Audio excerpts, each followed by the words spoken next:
All right, welcome everybody. Another edition of Success Training / Sales Training. We are going through the book by John Maxwell, Everyone Communicates, Few Connect.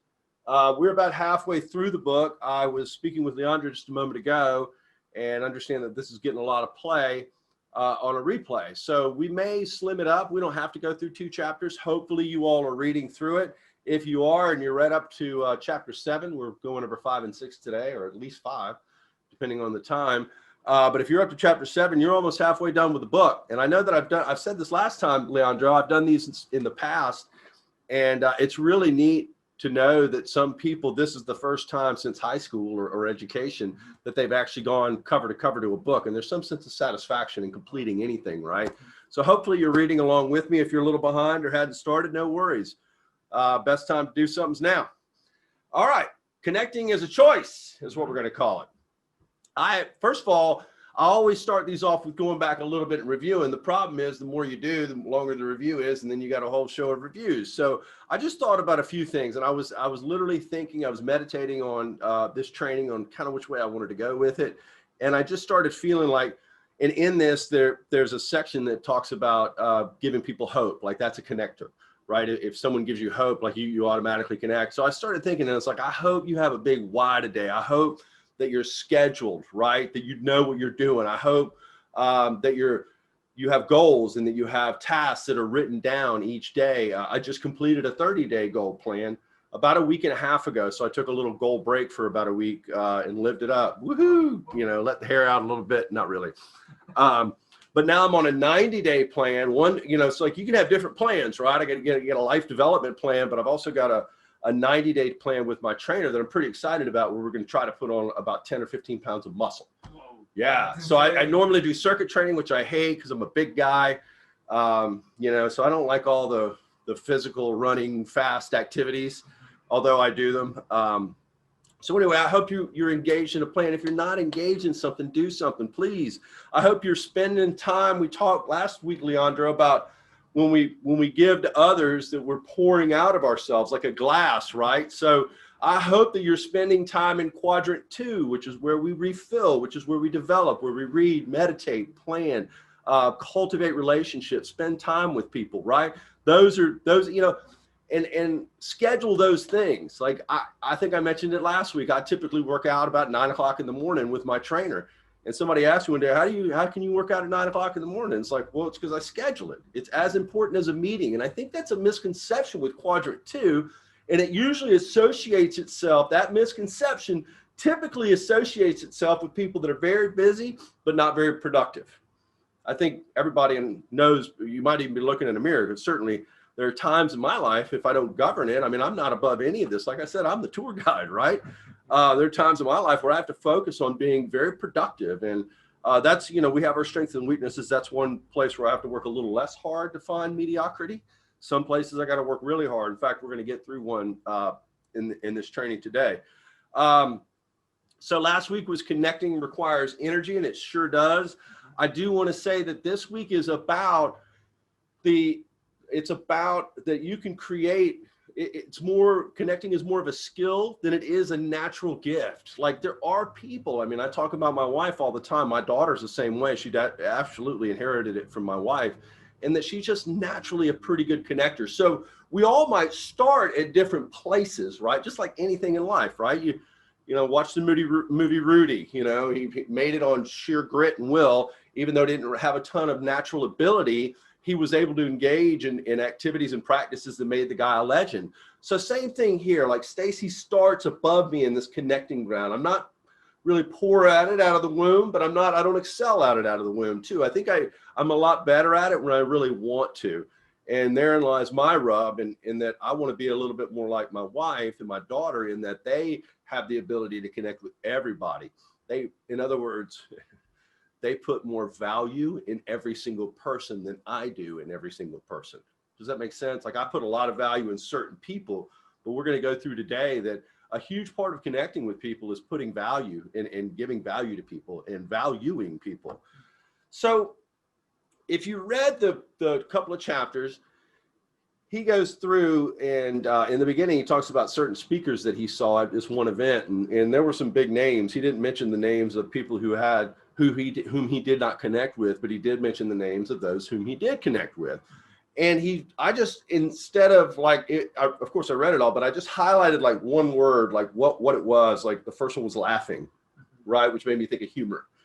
So I'm just going to kind of follow through my notes, and what I listed here is the traits of a connector. And like I said, this first one that he had was laughter, and it was humor. And I think the message that I have on that is that people tend to take themselves too seriously, right? Have you noticed those? Have you been around those people? They can't really laugh at themselves. They can't really self-criticize. They can't really accept. It's tough for them to accept criticism, whether it's in the form of laughter or not. I mean, my father had an old saying that various very serious things are said in jest. Just because someone's saying something in jest doesn't necessarily mean that it's not a crack at you, so to speak. But I wanted you to know that humor can be a very good teacher. I love teachers and speakers and people with whom I'm talking that have a quick wit and a sense of humor. So certainly, someone who has a humor, someone who's passionate, and that really speaks to authenticity. I think, and I go into authenticity a little bit later too, because it's so recognizable certainly when it's not there. And then I think when you really do connect and you really feel like someone's being open and honest with you, man, it just plows the field, it plows the trail to make a connection with that person.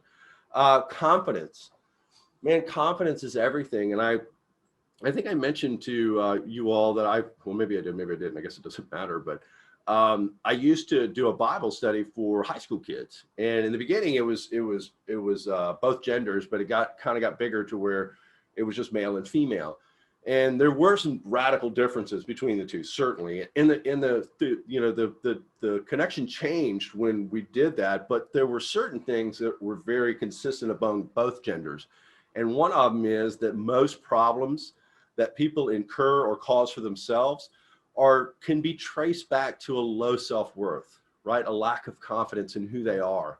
Certainly in our faith, it's easy to point to a big book that gives us a lot of truths about who we are. So in that sense, it's a lot easier to explain to people who they really are, because a lot of times people haven't heard the truth of who they are. That's why I always say, stay around people that make you feel awesome about you, because we're our own worst critic.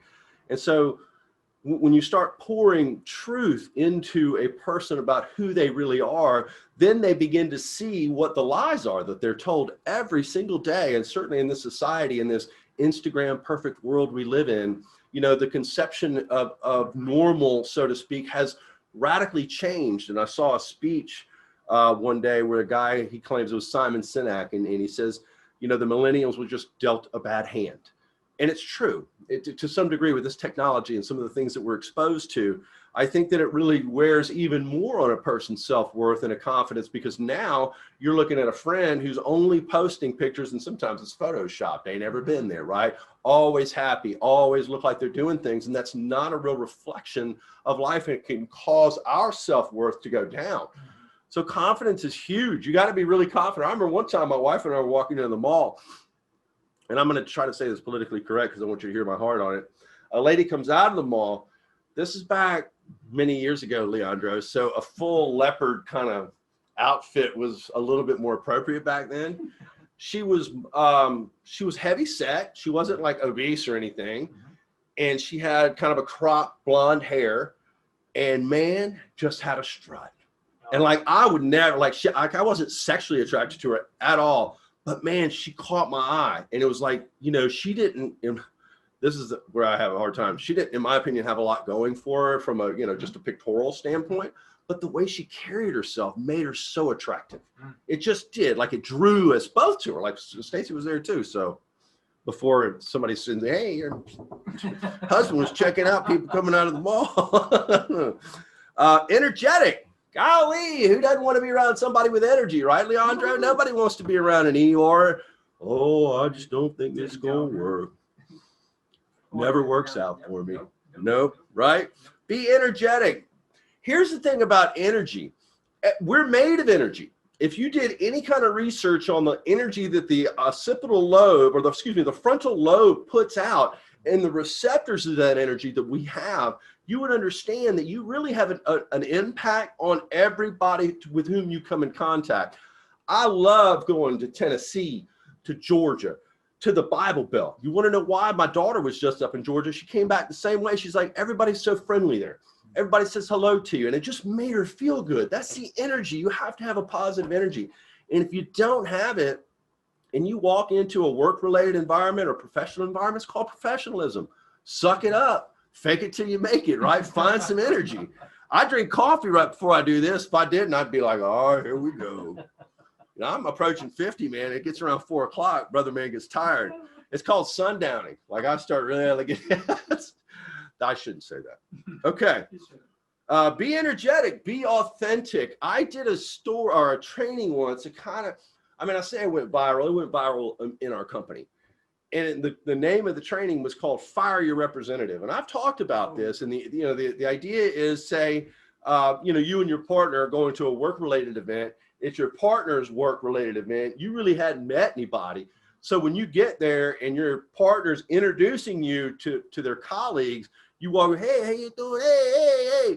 You put forth this facade. We all do, right? It's not a negative, but it's a human condition to put forth this, like, right, we dressed up as best we could, our hair looks as good best it could, and we're trying to really kind of be somebody we're not.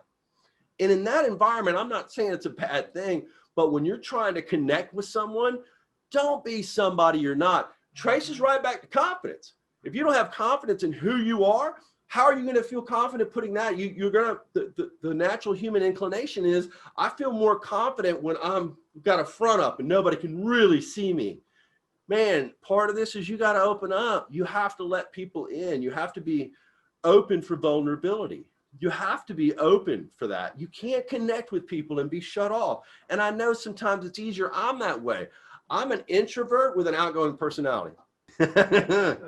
All right, so be yourself. Like I said, it goes back to confidence. If you're not confident in who you are, how the heck you can be confident in somebody taking a look at you? So please find a way to do that.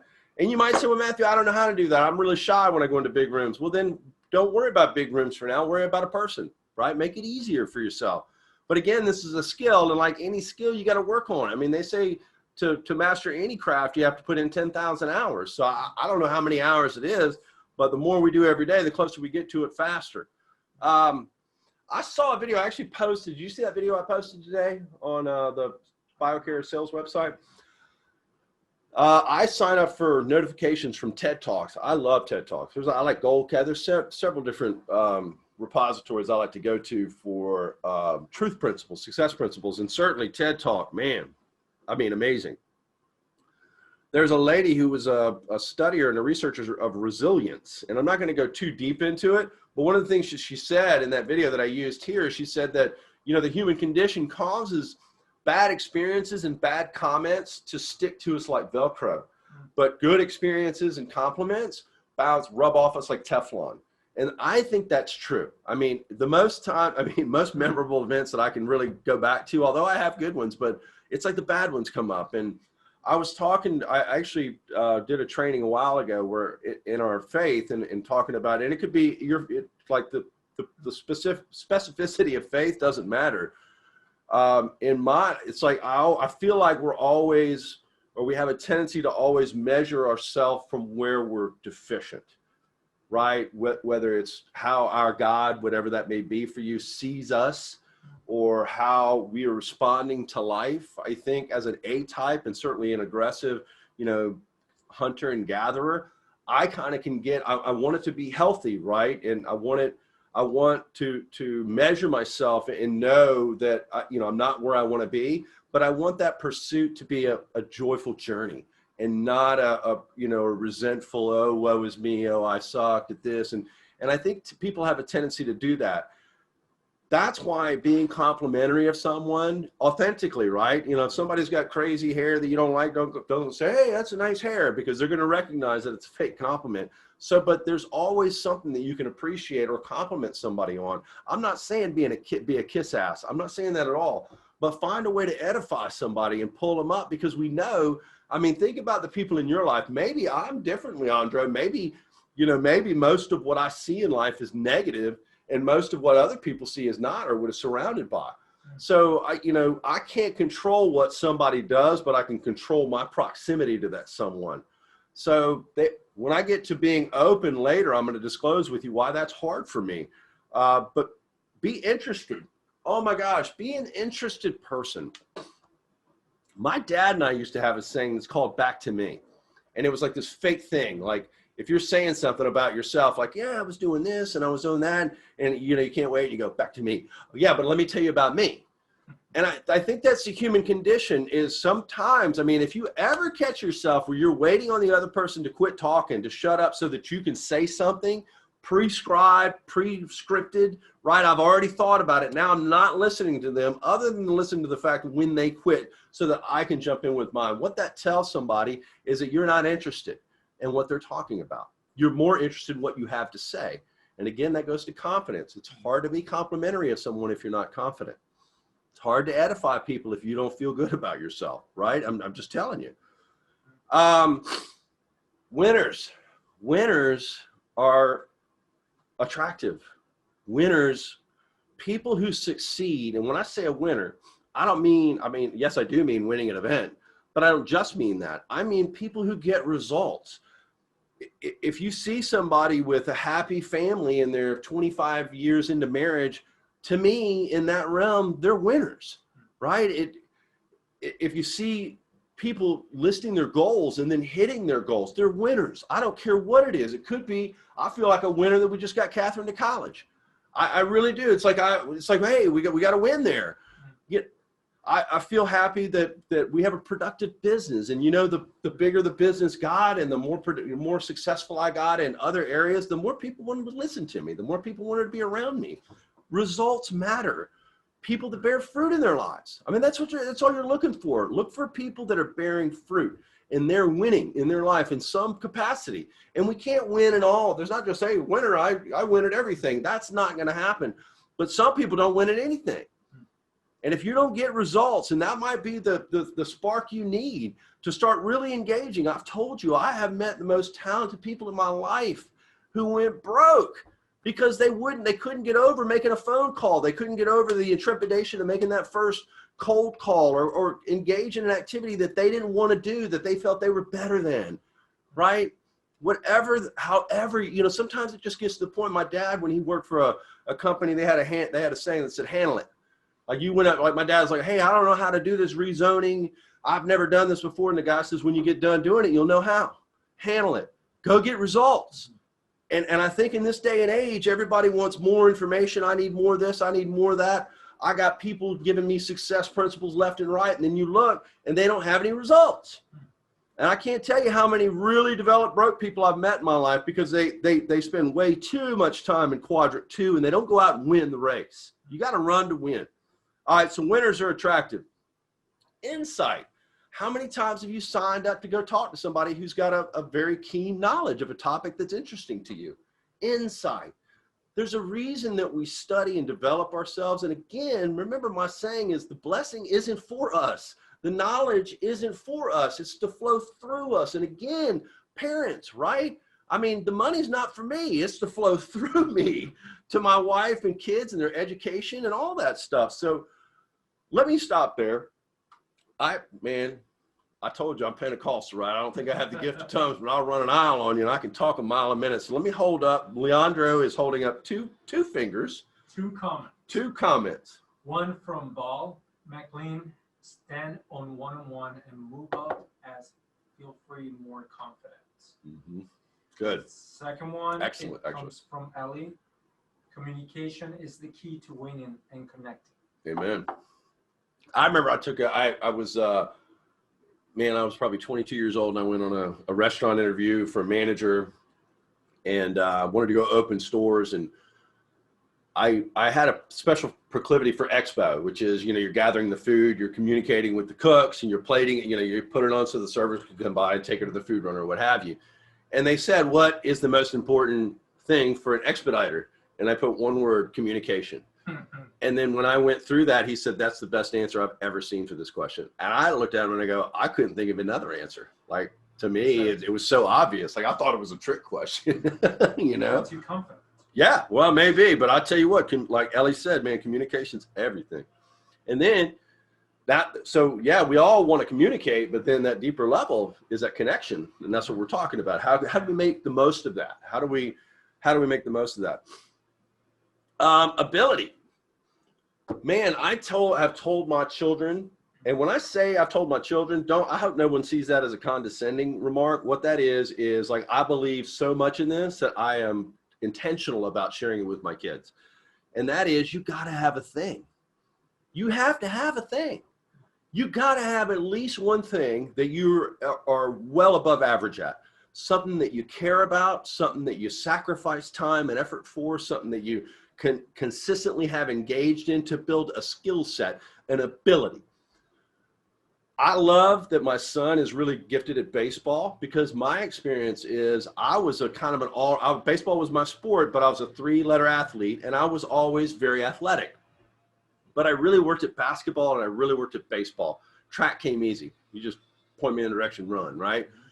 And I really focused on those. And you know, when I got into middle school and high school, those times now as a parent, how you see from above how difficult a time that can be for a young person.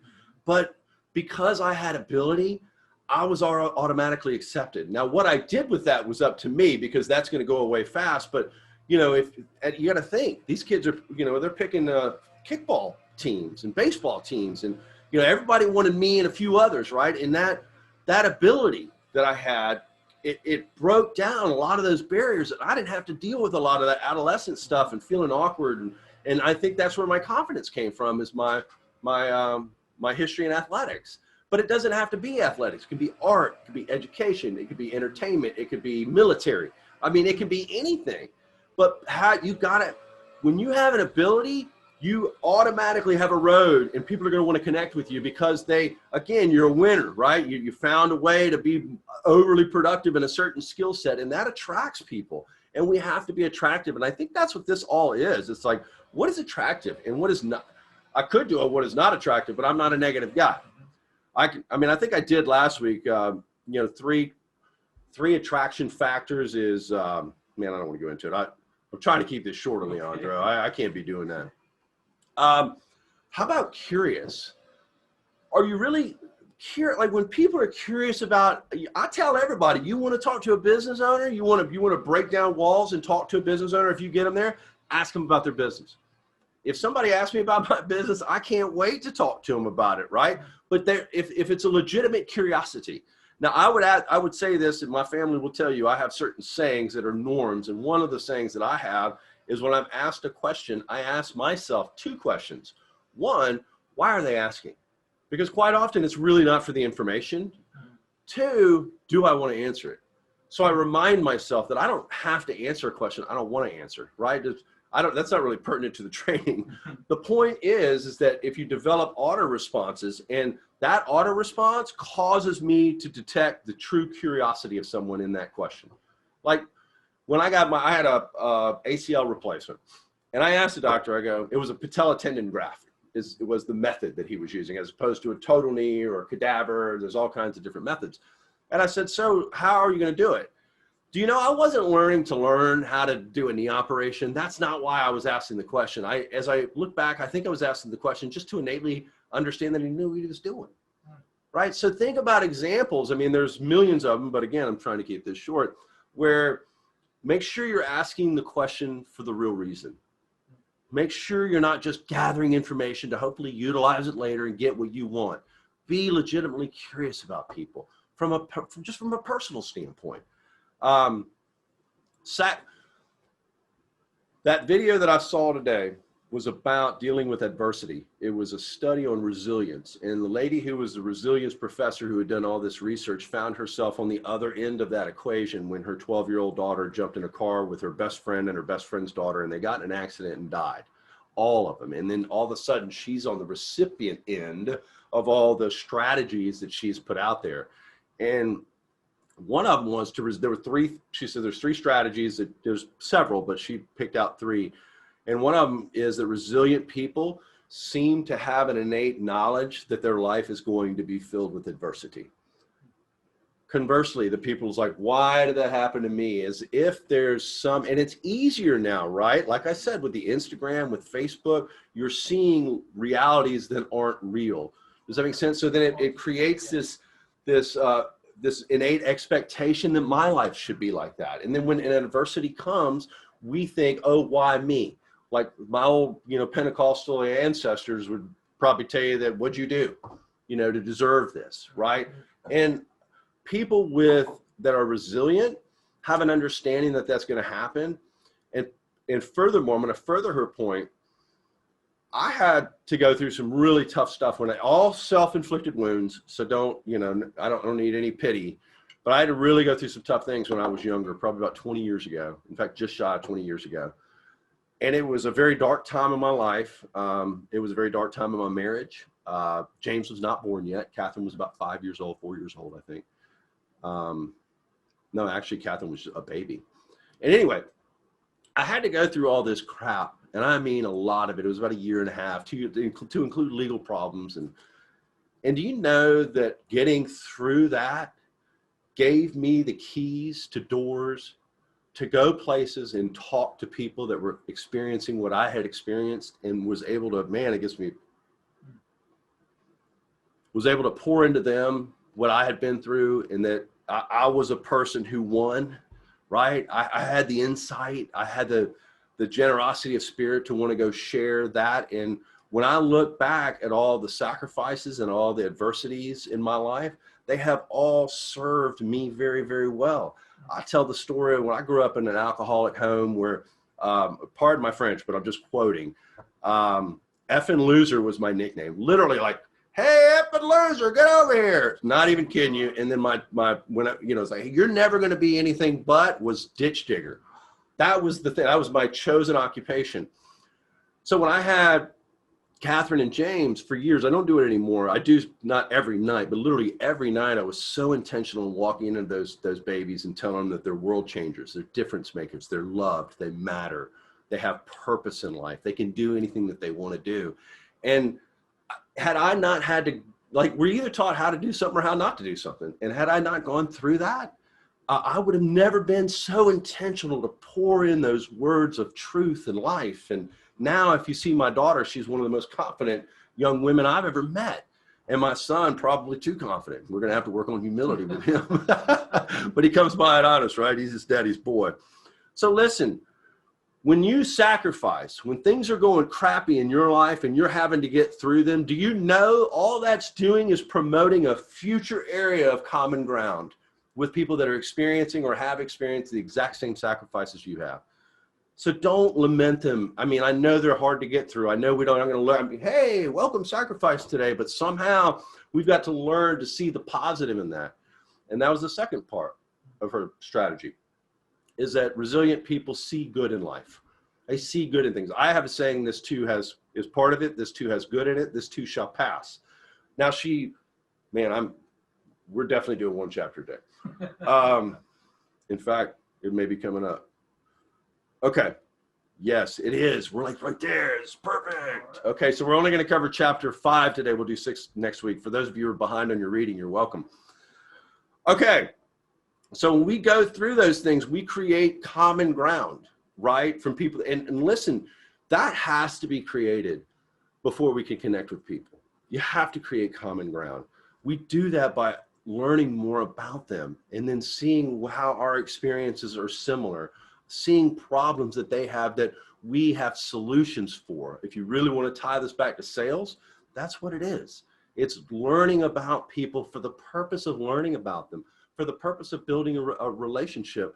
Honestly, the best sale or non-sale you can have, what if you go in and you never make a sale at this place or whatever, but you and the business owner, you and the individual, you know that now you have a shared common experience and now you have a relationship, somebody else in your life that, I mean, my uncle said, if you got 5 people in your life that you love, trust, and are in your inner circle, you're blessed. What about the next realm of people, right? I want to have people in my life that I have a connection with. And yes, this ties back. We're in a business. I'm in my office, but this is not about making sales. The sale is where the ball meets the bat. This is about how we should be balanced, where the bat should be, how our hands should come through. That's what this is, so that we create an environment where we have something that is attractive to people. We are someone who are attractive to people, right? So I hope all this helped. Let's do some comments so I can catch my breath. Paul McLean, she stated, finding common ground is such a powerful concept. It is impossible to connect without any common ground. True. And sometimes you have to create common ground, right? I mean, you think about businesses with team building events and things like that. That's what that's for. Like, you got a guy from Pakistan, you got a guy from Ohio. How are you going to get common ground with these guys? Put them on a road course together. They have something to talk about, right? They have some common ground. Sure. I mean, you can manufacture, again, it's a skill.